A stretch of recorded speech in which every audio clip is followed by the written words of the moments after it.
ఓం సాయిరామ్. సమస్త సాయి భక్తులందరికీ నమస్కారం అండి. అందరూ కూడా బాబాగారి దయ వలన ఎప్పుడూ ఆనందంగా, ఆరోగ్యంగా ఉండాలని మనస్ఫూర్తిగా కోరుకుంటూ ఈరోజు వీడియో స్టార్ట్ చేస్తున్నా అండి. ఇక వీడియోలోకి వెళ్ళబోయే ముందు మన వీడియో నచ్చినట్టయితే వీడియోకి ఒక చిన్న లైక్ ఇచ్చి మన ఛానల్ని ఫస్ట్ టైం చూస్తున్నట్టయితే ఛానల్ని సబ్స్క్రైబ్ చేసుకోండి. ఇక ఈరోజు బాబాగారు సాయి మాటగా నా నోట ఏం పలికించబోతున్నారు అంటే, బిడ్డ మన ఇంట్లోకి దరిద్ర దేవత ప్రవేశించిందమ్మా. దరిద్రం నిన్ను వెంటాడుతోంది తల్లి. వెంటనే ఇప్పుడే ఈ క్షణమే ఈరోజే ఆమెను తరిమి కొట్టాలి. లేకపోతే నీ కుటుంబానికి చాలా సమస్యలు వస్తాయి.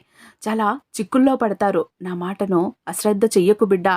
జాగ్రత్తగా నేను ఏం చెప్పబోతున్నానో విని ఆమెను ఇప్పుడే తరిమి కొట్టు అంటూ ఈరోజు బాబాగారైతే ఒక హెచ్చరికతో కూడిన సందేశంతో వచ్చారండి.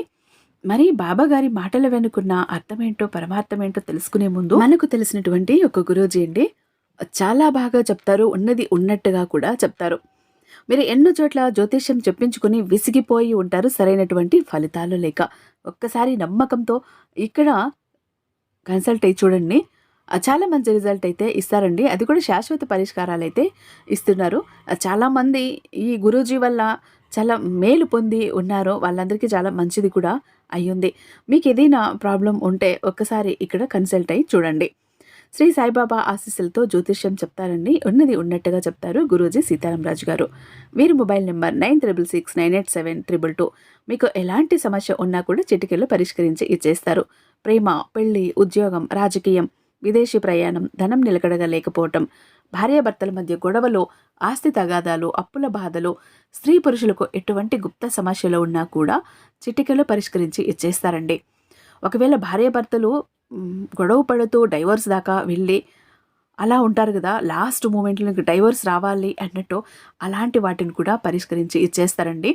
చాలామందికి అయితే మంచి రిజల్ట్ వచ్చింది. ఒక్కసారి నమ్మకంతో కన్సల్ట్ అయ్యి చూడండి. మీరే చెప్తారు అప్పుడు నాకు ఈ గురువు గారు గురించి చెప్పినందుకు థ్యాంక్స్ యూ అంటల్లి. ఇప్పుడు నువ్వు పడుతున్న కష్టాలకి, కన్నీళ్లకి, బాధలకి అన్నిటికీ కారణం ఏంటో తెలుసా? నీ ఇంట్లో దరిద్ర దేవత ప్రవేశించటమే. దరిద్రం నిన్ను పట్టి పీడిస్తుండటమే. నిన్ను, నీ కుటుంబాన్ని ఆ దరిద్ర దేవత, ఆ దరిద్రం అన్నది పట్టి పీడించటం వల్లనే నువ్వు ఇన్ని కష్టాలకి లోనవుతున్నావు. ఎప్పుడు చూసినా ఇంట్లో గొడవలు, అరుపులు, కేకలు, చిరాకులు, ఒకరిని చూస్తే ఒకరికి పడదు. ఏ పని అనుకున్నా అది ముందుకు వెళ్ళదు. అన్నీ అక్కడక్కడ అంతటితోనే ఆగిపోతూ ఉంటాయి. అనారోగ్య సమస్యలు, ఆర్థిక ఇబ్బందులు, పిల్లలు చదువుల్లో రాణించలేకపోవటం, మనశ్శాంతి లేకపోవటం, ఎప్పుడు చూసినా మనసుకి చికాకుగా ఉండటం, అస్తమానం గొడవలు అవుతూ ఉండటం, ఇవన్నీ కూడా దరిద్ర దేవతకి సూచనలమ్మా. కాబట్టి ఇప్పుడే నువ్వు ఈ క్షణమే జాగ్రత్త పడు తల్లి. లేకపోతే ముందు ముందు చాలా చిక్కుల్లో పడాల్సి వస్తుంది. బిడ్డ, నేను ఏం చెప్తున్నానో, ఎందుకు చెప్తున్నానో అర్థం చేసుకో. నీ సాయి ఏం చెప్పినా నీకోసమే కదా, నీ మంచి కోసమే కదా. నా బిడ్డ కష్టాల్లో ఉంది అని పరుగున వచ్చాను నీకే సందేశం అందివ్వాలని. ఆ దరిద్రం పట్టి పీడిస్తున్న విషయం నా బిడ్డకు అర్థం కావటం లేదు. నాకే ఎందుకు ఇన్ని కష్టాలు, ఇన్ని బాధలు అని తలుచుకొని బాధపడుతూ ఉంది. తన ఇంట్లో దరిద్ర దేవత తిష్ట వేసుకుని కూర్చుంది అని నా బిడ్డకు తెలియచేయాలనే ఈరోజు నేను ఇలా వచ్చానమ్మా అంటూ ఈరోజు బాబాగారైతే ఇలా అంటున్నారండి. బిడ్డ, ఇంట్లో దరిద్ర దేవత ఉంది అని తెలిపేదానికి కొన్ని సూచనలు ఉంటాయి తల్లి. అవి ఏంటని ఈరోజు నీకు నేను చెప్తాను. అవేంటో జాగ్రత్తగా గమనించుకో. ఒకవేళ అలా ఉంటే గనక నీ ఇంట్లో కొన్ని మార్పులు అన్నవి నువ్వు నీ ఇంటి పరిస్థితుల్లో కొన్ని మార్పులు తప్పకుండా చేసి తీరాలి బిడ్డ. లేకపోతే చాలా ఇబ్బందులు పడతావు. లక్ష్మీదేవి మనకు ఆస్తిని, ఐశ్వర్యాన్ని, డబ్బును ప్రసాదిస్తుంది కదా తల్లి. అలాంటి ఆ లక్ష్మీదేవికి కూడా ఒక అక్క ఉందమ్మా. ఆమెను దరిద్ర దేవత జ్యేష్ఠాదేవి అని కూడా అంటారు, అలక్ష్మి అని కూడా అంటారు. లక్ష్మీదేవి, అలక్ష్మి ఇద్దరూ కూడా వ్యతిరేక లక్షణాలు కలిగి ఉంటారు బిడ్డ. సంపదలకు అధిదేవత లక్ష్మీదేవి. పురాణాల ప్రకారం పాల సముద్రం నుంచి లక్ష్మీదేవి జన్మించింది. అయితే లక్ష్మీదేవికి ఒక అక్క కూడా ఉందమ్మా. ఈ విషయం చాలామందికి తెలియదు. జీవితంలో లక్ష్మీ కటాక్షం ఉండాలని అందరూ కోరుకుంటారుగా బిడ్డ. అయితే లక్ష్మి సోదరి మాత్రం దీనికి వ్యతిరేకం. ఆమె పేరే ఆ లక్ష్మి. పాలసముద్రం మదించినప్పుడు దరిద్ర దేవత పుట్టింది. దరిద్ర దేవత తర్వాత హలాహలం పుట్టిందమ్మా. ఆ తర్వాత లక్ష్మీదేవి పుట్టింది. లక్ష్మీదేవి పుట్టిన తర్వాత అమృత కలశంతో ధన్వంతరి అవతరించారు. పాలసముద్రం నుంచి పుట్టిన లక్ష్మిని వివాహం చేసుకోవాలని విష్ణువు అనుకున్నప్పుడు, అయితే అప్పుడు లక్ష్మీదేవి కన్నా పెద్దదైనటువంటి సోదరి వివాహం జరిగిన తర్వాతే తన వివాహం చేసుకుంటానని అంటుంది. దీంతో లక్ష్మికి అంటే అలక్ష్మికి తగిన వరుడి కోసం శ్రీహరి ఎంత వెతికినా ప్రయోజనం లేకపోగా ఆమెను పెళ్లాడటానికి ఎవ్వరూ అంగీకరించరు. చివరికి ఉత్తరక మహర్షి ఒప్పుకొని ఆమెను వివాహం చేసుకుంటాడు బిడ్డ. అలక్ష్మికి కారం మరియు పుల్లని పదార్థాలంటే ప్రీతి. అందుకే ఇంటి ముందు నిమ్మకాయలో మిరపకాయలో వేలాడదీస్తారు బిడ్డ. ఇది జాగ్రత్తగా గమనించుకో. ఇంటిలో పేదరికం తాండవం చేస్తుంది. ఆ సమయంలో లక్ష్మిని ఎంత ప్రార్థించినా ఎప్పుడూ ప్రయోజనం అన్నదే ఉండదు తల్లి. ఎందుకంటే అలక్ష్మి ఉన్న చోట లక్ష్మి ఉండదు కాబట్టి. అక్కా చెల్లెలు అయినప్పటికీ లక్ష్మీదేవికి అలక్ష్మికి అస్సలు పడదు. వాళ్ళిద్దరూ ఒకే చోట అస్సలు ఉండలేరు. వాళ్ళు ఇద్దరూ కూడా కలిసి ఎప్పుడూ ఒకచోట ఉండరు బిడ్డ. లక్ష్మీదేవి ఉండాల్సిన నీ ఇంట్లో అలక్ష్మి నివసిస్తే ఎలా ఉంటుందో ఇప్పుడు చూడు. అలాంటివి కనిపించినప్పుడు దరిద్ర దేవతను వెళ్ళగొట్టే పరిహారాలు తప్పకుండా చెయ్యాలి. అప్పుడే దరిద్ర దేవత నీ ఇంటిని వదిలి వెళ్తుంది తల్లి. మరి ఇంతకీ దరిద్ర దేవత ఇంట్లో ఉంటే ఎలాంటి సూచనలు కనిపిస్తాయి అనే విషయాన్ని ఈరోజు నీకు నేను చెప్తాను బిడ్డ. జాగ్రత్తగా విను తల్లి. ఏమాత్రం నిర్లక్ష్యం చెయ్యకు. ఆమె ఇంట్లో ఉంటే నీ కుటుంబం చిన్నాభిన్నమైపోతుంది. సమస్యల్లో చిక్కుకుని ఆర్థిక ఇబ్బందులు, అనారోగ్య సమస్యలతో అల్లాడిపోవలసి వస్తుంది. జాగ్రత్త బిడ్డ. మొదటి సూచన ఏంటి అంటే తల్లి, ఇంట్లో ఎవరూ కూడా ఎప్పుడూ నీరసంగా ఉంటారు, ఓపిక లేనట్టు ఉంటారు. ఏ పని తొందరగా చెయ్యలేరు. నిదానంగా ఎందుకు చేస్తున్నామో ఈ పని అని అర్థం కానట్టుగా చేస్తూ ఉంటారు.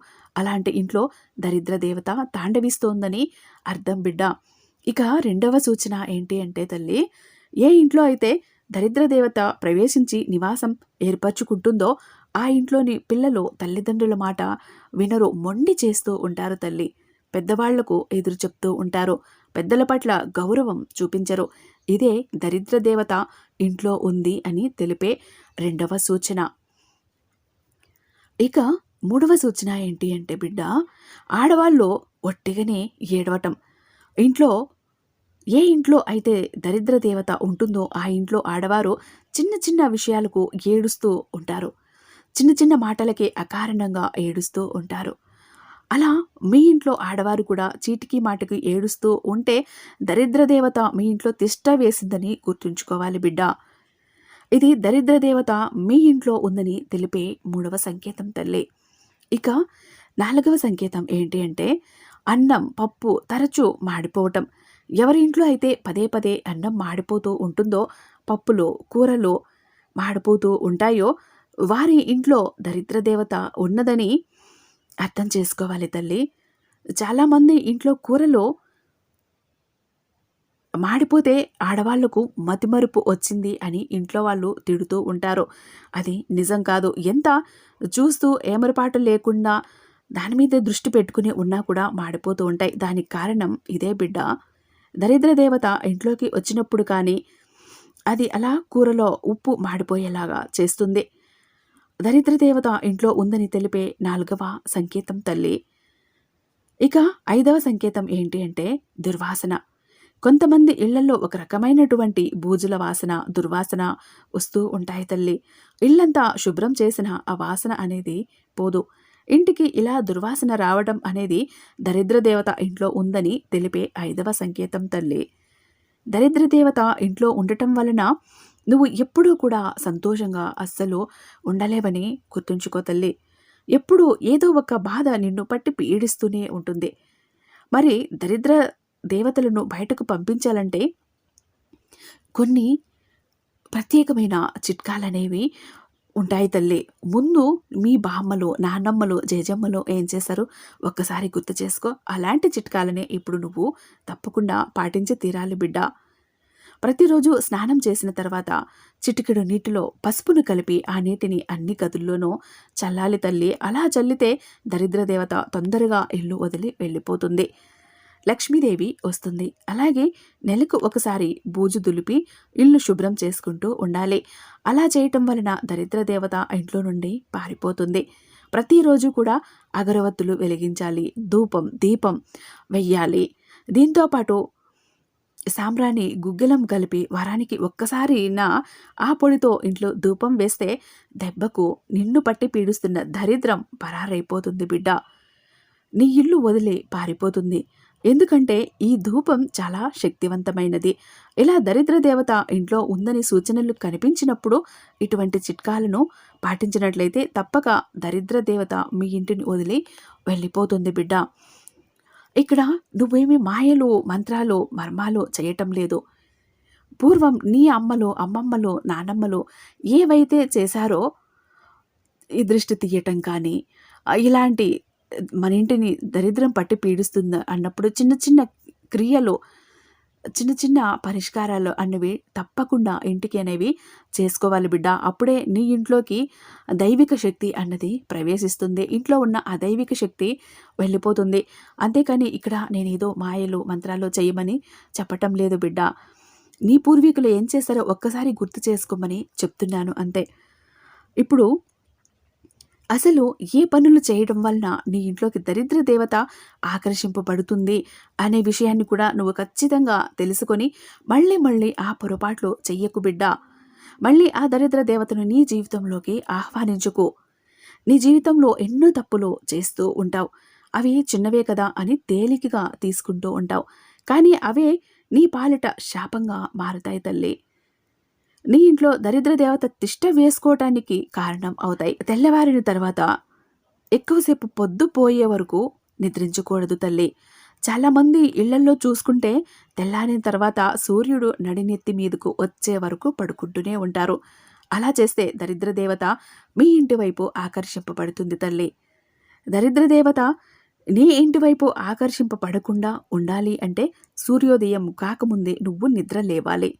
తెల్లవారకు ముందే ఇల్లు ఊడ్చి ఇల్లు వాకిలిని శుభ్రంగా చేసుకొని స్నానమది చేసి దేవుడి పూజ చేసి ధూపం దీపం వేసుకోవాలి తల్లి. అంతేకాకుండా సూర్యుడు రాకముందే ఇలా నువ్వు శుభ్రం చేసుకుంటే సూర్యుడి అనుగ్రహం నీకు తప్పకుండా కలుగుతుంది తల్లి. అలాగే సూర్యుడు వచ్చే వరకు నిద్రపోవటం కూడా అస్సలు మంచిది కాదు. కనుక ఇంటివైపు చూడకుండా ఉండాలి అంటే ఉదయాన్నే నిద్ర లేవటం అలవాటు చేసుకోవాలి. సూర్యుడు రాకముందే స్నానాలు పూర్తి చేసుకోవాలి. ఇలాంటి చిన్న చిన్న చిట్కాలు పాటిస్తే నీకు అంతా మంచి జరుగుతుంది బిడ్డ. లేకపోతే దరిద్ర దేవత నీ ఇంటివైపు ఆకర్షింపబడుతుంది.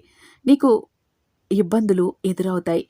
అలాగే ఉదయం నిద్ర లేచిన తర్వాత చక్కగా దుప్పటిని మడత పెట్టి శుభ్రంగా అక్కడే పక్కన పెట్టేయాలి తల్లి. ఇంట్లో వారైతే దుప్పటి మడత పెట్టకుండా వదిలేస్తారో అలాంటి ఇంట్లో దరిద్ర దేవత ప్రవేశిస్తుంది. ఎక్కడి వస్తువులు అక్కడ చిందరవందరగా అస్సలు పడవేయకు. ఎక్కడివక్కడ చక్కగా సర్ది పెట్టుకో. అందుకే మంచం మీద దుప్పటి మడత పెట్టాల్సిందే. అలా చిందరవందరగా పడవేయకు. భోజనం చేసిన తర్వాత అలాగే కూర్చోకూడదు బిడ్డ. అలాగే ఉంచకూడదు కూడా. తొందరగా దాన్ని శుభ్రం చేసుకొని తినాలి.